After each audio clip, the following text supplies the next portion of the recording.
Messieurs, mesdames, bonsoir et merci de suivre cette édition de 20h30. Le croissant lunaire a été aperçu dans certaines localités de la région de Difa, Agadez et Zender. À cette circonstance, le Conseil islamique du Niger a fait une déclaration dans laquelle il appelle les musulmans à observer dès demain le jeûne du mois béni du Ramadan.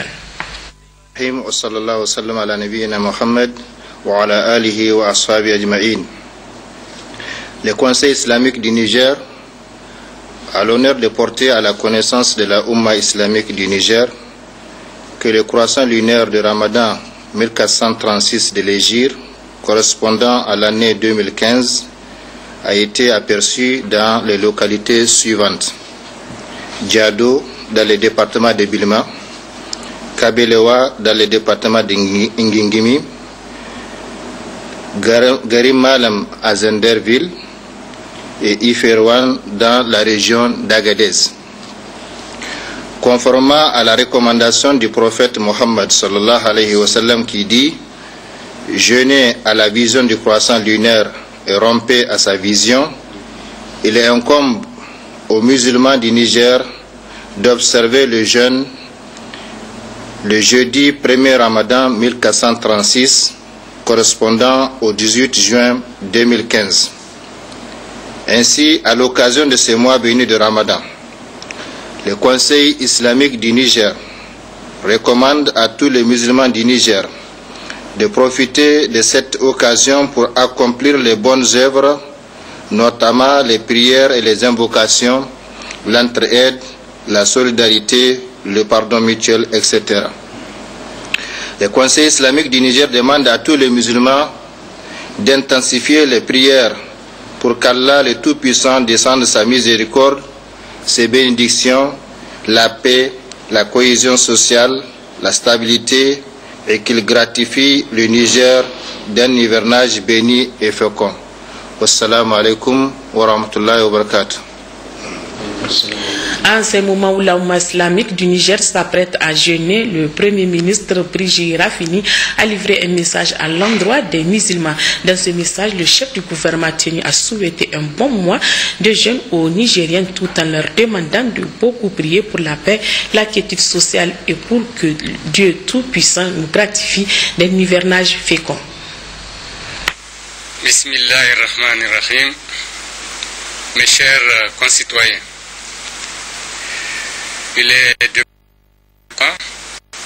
de m'adresser à vous à la veille du mois béni de Ramadan, au nom du président de la République, chef de l'État, Al-Hajj Issoufou Mahamadou, du gouvernement et à mon nom propre, pour vous souhaiter un bon mois de jeûne et de dévotion à Allah subhanahu wa ta'ala.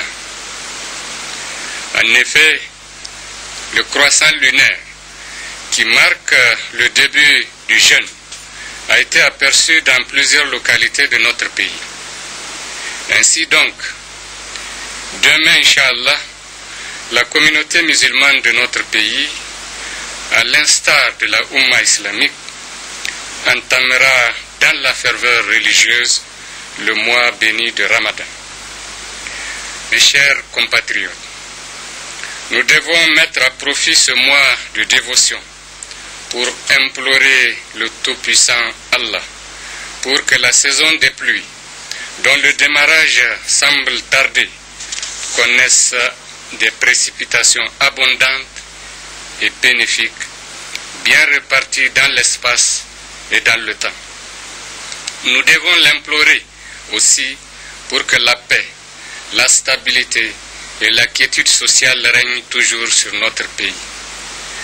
Nous devons implorer Allah enfin pour que le terrorisme imposé à notre sous-région, prétendument en son nom, par des forces obscurantistes et qui endeuillent nos familles, soit totalement éradiqué.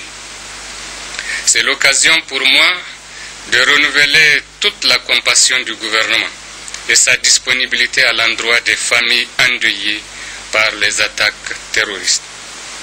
Mes chers compatriotes, ce mois béni de Ramadan est l'occasion pour tout musulman d'être non seulement pieux et tolérant, mais surtout d'être solidaire envers son prochain. C'est pourquoi j'exhorte nos opérateurs économiques à faire preuve de solidarité afin que les coûts des denrées de première nécessité ne connaissent pas de renchérissement. En tout état de cause, le gouvernement veillera à éviter les pénuries artificielles propices aux spéculateurs. Le ministre en charge du commerce est instruit dans ce sens. J'exhorte aussi l'ensemble des musulmans pour qu'ils fassent preuve de pardon mutuel et de tolérance. Puisse Allah accepter nos bonnes œuvres. Bon début de Ramadan. Assalamu alaikum wa rahmatullah wa barakatuhu. Ramadan Moubarak à tous les musulmans du monde. À présent, les couleurs du ciel, la météo prévoit en cours de nuit des activités pluvio-orageuses faibles à modérées sur la région de Dosso et le Dandi. La météo, c'est une présentation de Mohamedou Adamou Maïga. Chers téléspectateurs, bonsoir et ravi de vous retrouver pour cette page météo. Aujourd'hui, la situation météorologique est marquée par un temps relativement dégagé sur tous les pays. Et l'air humide reste toujours confiné sur l'extrême ouest et le sud-est du pays. Cet après-midi, quelques cellules orageuses ont fait leur apparition là, sur l'Ader et le sud de la région de Maradi. Ainsi, en cours de nuit, nous prévoyons des activités pluvio-orageuses faibles à modérées sur la région de Dosso et le Dandi et des tendances orageuses sur l'Ader. Et pour la matinée de demain, c'est un ciel relativement nuageux sur le Dandi et une légère suspension de poussière qui sont attendues. C'est tout pour cette page météo. Au revoir et à demain, Inch'Allah. Le président de la République, chef de l'État Issoufou Mamadou, a quitté Niamey ce matin à destination de Tokyo au Japon où il effectuera une visite de travail et d'amitié. Le chef de l'État est accompagné dans ce déplacement de M. Amadou Boubacar Sissé, ministre d'État, ministre du Plan de l'Aménagement du Territoire et du Développement Communautaire, M. Mahamadou Oumoudou, ministre directeur de cabinet du président de la République, Mme Kani Aïchatou Boulama, ministre des Affaires étrangères, de la coopération, de l'intégration africaine et des Nigériens à l'extérieur, Mme Betty Aïchatou Habibou Oumani, ministre des Enseignements secondaires, M. Inoussa Mustafa, ambassadeur du Niger auprès du Royaume du Japon.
Rencontre de prise de contact ce matin à la Chambre de commerce, d'industrie et d'artisanat du Niger entre le nouveau ministre des Finances Seydou Sidibé, le ministre délégué au budget Mohamed Boucha et les opérateurs économiques du Niger. Cette rencontre entre les parties prenantes se veut un cadre d'approche, de concertation et de participation.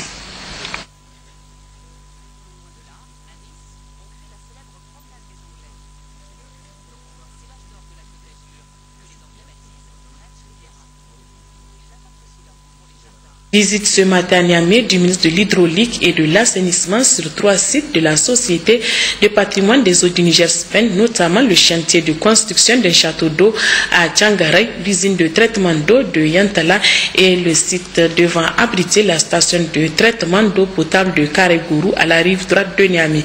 D'autres précisions avec nos reporters Justin Amoussou et Issoufou Souleyman. Par cette visite des différentes réalisations de la Société de patrimoine des eaux du Niger SPEN, le ministre de l'Hydraulique et de l'Assainissement veut non seulement suivre les travaux en cours, mais aussi s'assurer que la SPEN, de concert avec la SEN, a pris les dispositions idoines pour desservir de façon judicieuse les populations de Niamey en eau, surtout en ce début de jeûne du Ramadan. Ici, au chantier de construction du château d'eau de Djangaray, confié à la Compagnie Générale des Entreprises CGE, entreprise panafricaine, la SPEN a prévu 2000 m3 d'eau devant desservir les quartiers de Kwartegui, Bobiel, Francophonie, Koubia, Zak, Cité Renaissance pour ne citer que cela. Un château d'eau qui entre dans le cadre du projet Eau et assainissement en milieu urbain financé par l'Association internationale du développement IDA. Parallèlement, et pour répondre beaucoup plus aux besoins des populations, la SPEN a mis en œuvre un programme d'urgence de mobilisation de près de 20 000 m3 d'eau en vue d'augmenter la capacité de production d'eau du quartier Yantala 3 de 15 000 m3 par jour à travers l'installation d'unités de traitement entre autres. Un projet financé par l'Agence française pour le développement à plus de 4 milliards de francs CFA. Troisième étape de cette visite, le site de construction de la 3e usine de traitement d'eau à Karegourou, un site de 48 hectares où la SPEN ambitionne produire 300 000 m3 d'eau d'ici 2020 pour anticiper sur la consommation en eau d'une ville qui croît à une vitesse vertigineuse. Le château d'eau, nous avons constaté que les travaux avancent bien. Il y a eu un retard dans le démarrage, mais ça a été pratiquement rattrapé. Et les explications qui nous ont été données laissent prévoir qu'avant la fin de l'année, ce château-là sera mis en service pour renforcer la desserte en eau de la ville de Niamey. Ensuite, nous sommes allés à l'usine de Yantala. Donc nous ambitionnons d'améliorer encore cela, mais quand on compare par rapport aux autres villes comparables à la ville de Niamey dans la sous-région, le Niger est quand même en matière d'hydraulique urbaine et dans le peloton de tête. Mais il faut maintenir la pédale. Cependant, le ministre n'oublie pas ce casse-tête, la construction de forages dans les maisons en zone urbaine. Il y a une loi qui a été votée qui interdit de faire soi-même dans sa concession en hydraulique urbaine, là où l'État a déjà passé un accord, une concession à des sociétés qui sont en train d'exploiter, de faire des investissements et d'exploiter l'eau à des fins commerciales.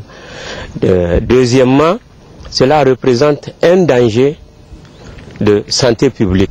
Parce que dans une concession, vous avez les fosses septiques qui sont là-bas. Et dans la même concession, vous faites un forage.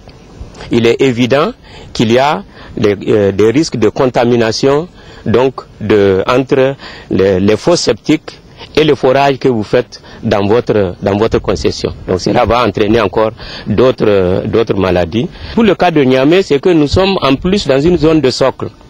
Ceux qui pensent qu'en essayant d'aller en faire un forage, on va avoir de l'eau, on ne règle pas le problème. Et si on le règle, ce sera juste pour 1 an, 2 ans. Et on est obligé de revenir à la case départ. La dernière étape de cette visite du ministre est le nouveau siège de la SPEN pour constater les conditions de travail des agents. Un cadre de travail agréable avec des bureaux spacieux, une salle de réunion adéquate, bref, tout pour permettre à la SPEN d'honorer son slogan, le devoir d'un accès durable à l'eau potable. La problématique de la scolarisation des filles au Niger était au centre d'une conférence débat ce matin au Palais des Congrès de Niamey, organisée par l'UNFPA. La conférence est tenue dans le cadre de la célébration de la journée de l'enfant africain et a été présidée par la ministre de l'enseignement primaire, de l'alphabétisation, de la promotion des langues nationales et de l'éducation civique, Madame Ali Mariama El-Hadji Ibrahim. Le compte rendu est signé Ouma Jamila Mondachir. C'est sous le parrainage de la ministre en charge de l'enseignement primaire, Madame Ali Mariama El-Hadji Ibrahim, que s'est tenue cette conférence sur la problématique de la scolarisation des filles au Niger. Une initiative de l'UNFPA en collaboration avec les 100 femmes du Niger décidées d'unir leurs forces pour mener des actions en faveur du développement du Niger. Plusieurs actions ont été identifiées, dont la priorité pour cette année a été la question de la scolarisation de la jeune fille. Ce choix n'est pas fortuit, car si ces femmes sont ce qu'elles sont aujourd'hui, pour la plupart, c'est avant tout grâce à la scolarisation et aux études qu'elles ont eu la possibilité d'entreprendre. L'occasion a été aussi mise à profit par l'UNFPA pour lancer un appel aux décideurs de mener des actions pour un meilleur avenir des enfants nigériens et en même temps réaffirmer son engagement dans cette lutte.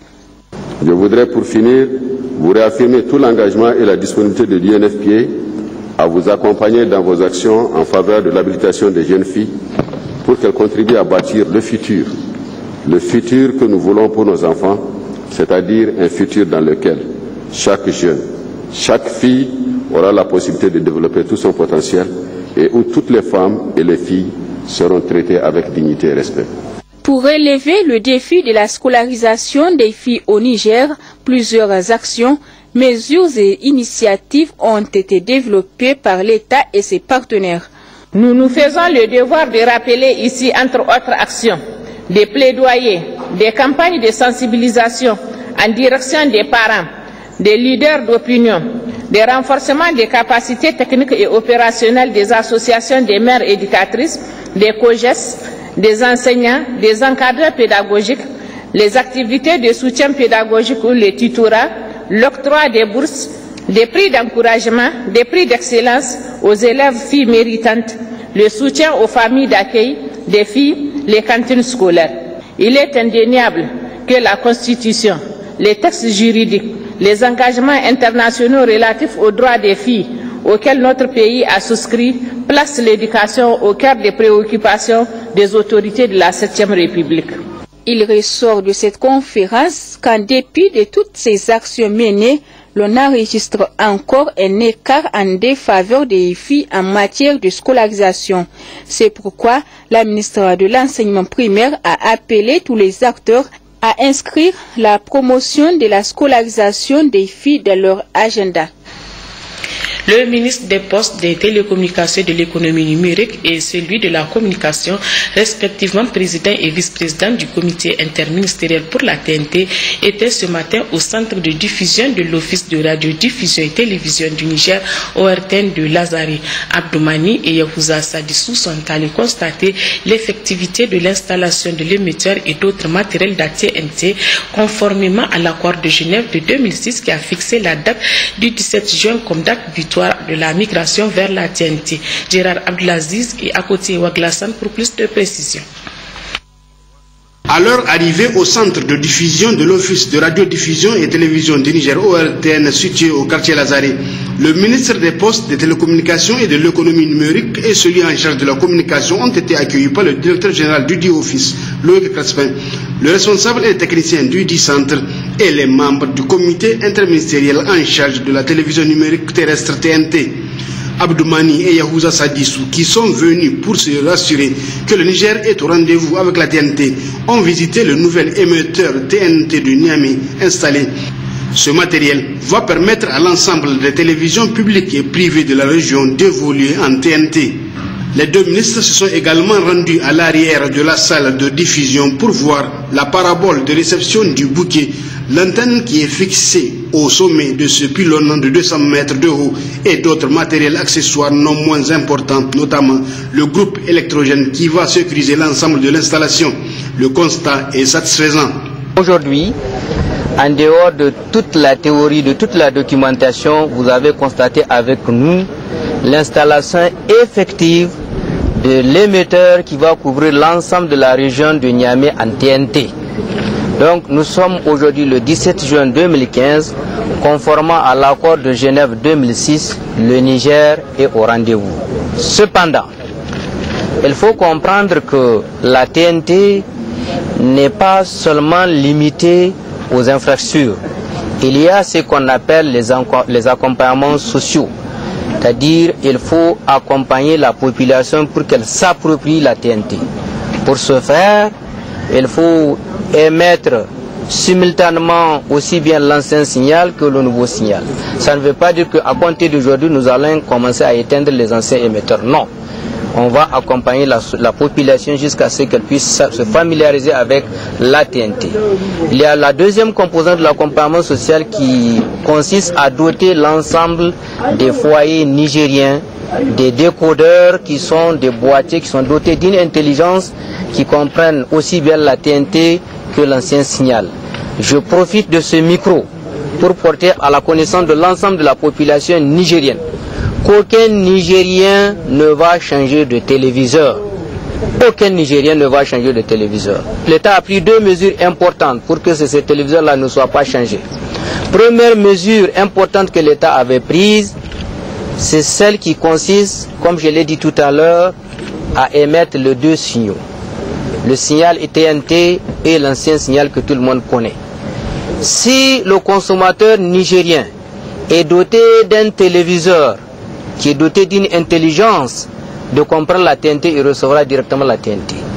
Si le consommateur nigérien a un ancien téléviseur, il va continuer à recevoir l'ancien signal que tout le monde connaissait. Et petit à petit, nous allons essayer de procéder à l'extension vraiment à la douce des anciens signaux lorsque l'ensemble de la population nigérienne sera enfin prête. Donc voilà les dispositions que nous avons prises pour que le Nigérien ne soit pas victime de l'avènement de la TNT, plutôt il en profite. Cependant, nous demandons l'ensemble de la population nigérienne à prendre toutes les dispositions pour que, au fur et à mesure, qu'on puisse se doter vraiment des téléviseurs de dernière génération. Puisque nous avons pris un arrêté qui interdit l'importation des anciens téléviseurs. On ne va pas brusquer les gens, mais on lance quand même cet appel pour que les gens puissent se doter dorénavant des téléviseurs dotés d'une nouvelle intelligence qui s'appelle la TNT. L'essentiel est donc fait, mais il faut en septembre prochain pour que les Nigériens de la région de Niamey puissent, à travers l'ORTN d'abord, puis les chaînes privées après, bénéficier des avantages de la TNT et progressivement l'intérieur du pays.